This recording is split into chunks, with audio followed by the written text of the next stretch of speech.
Back to HPL or the PvP live studios here in Frisco, Texas. ErA has won this match. We're going to go into the winner's interview with him and hear what he has to say about what happened here.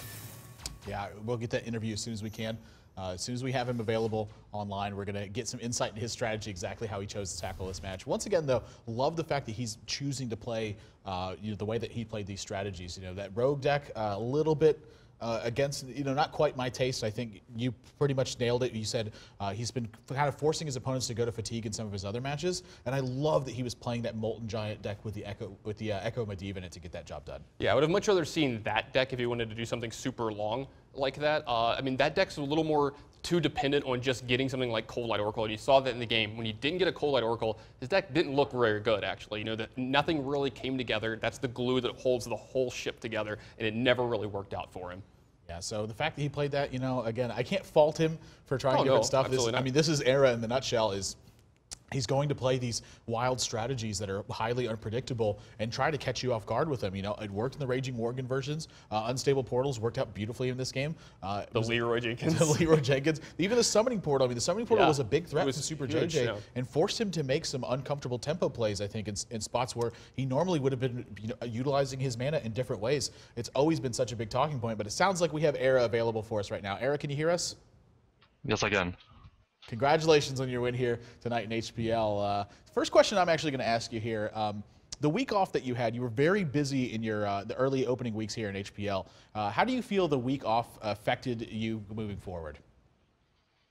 Yeah, I definitely needed it. It was getting a bit stressful playing almost every night, so I feel a lot better now. Just having gotten to watch other people play and just taking some time to prepare and stuff like that. So it's been good. All right, so we're used to seeing a little bit of flair from you here in these matches with the decks and the cards that you use. And in the first game, we saw the Raging Worgen combo deck from the Warrior deck. What made you bring that, and what was going through your head in that last turn? The reason I brought it is simply because it does pretty well against everything, and I just didn't really know what to, because I felt like I made a bad read at the start what JJ was gonna play, because I haven't seen him play Paladin before, so I feel like he might just throw out anything. And I played this deck on ladder the past few days, and I got the top 50 legend with it, and I've just had a really good win rate in almost all matchups with it. So I thought I'm gonna play it one game at least during this series, and yeah, the last turn definitely was a huge relief because it was my last chance to draw the Worgen. Like I run 2 Worgens in this deck, by the way, so I had a lot of turns to just draw like one of them and just get lethal, and I couldn't seem to draw it, and then finally it came, and it was very relieving for sure. Yeah, your reaction was priceless. It was beautiful to watch. I love when it comes down to the wire like that. I want to talk to you about Mage a little bit more, because you've been having some fantastic success with Mage so far in HPL. Talk to us about this range of strategies that you have within that Mage, because we've also seen you play the Molten Giant version that kind of forces your opponent into fatigue areas. Just talk to us about Mage in general, where your thoughts are with it, and why you think you specifically are performing so well. I don't know, to be honest. It's just an all-around deck, just like the Worgen deck. It's kind of just something I pull out when I'm kind of unsure what my opponent is going to do, because it's like it doesn't really hard counter anything super hard, and it also doesn't really get hard countered either. It's just like a deck that kind of does okay against everything, and kind of just kind of something that I throw out there that does pretty good against everything. So I don't really have a specific reason for playing it. It's just kind of good against everything. Well, solid strategies can often pay off, and it paid off for you here tonight. Congratulations on your win tonight in HPL. Thank you very much.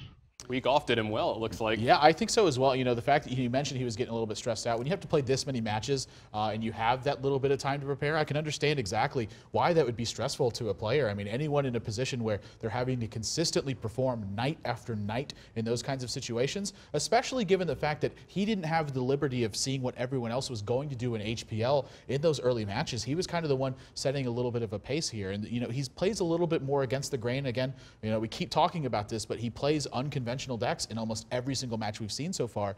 He didn't have a way to actually adapt that strategy specifically tailored to that spot. And now he's playing decks that are a little bit more well-rounded, and it's paying off for him. Yeah, I mean, you saw him play 5 matches on 5 consecutive days here in HPL. No one else has had a schedule like that early here. And it's like you said, everyone else got to watch his matches while he had so much more going on. He had to prepare for a match, play a match, prepare for his next one, play a match. I don't even know if the guy slept. You could see it on him. He was so stressed in every one of his matches, running his hands through his hair. His hands were always on his face.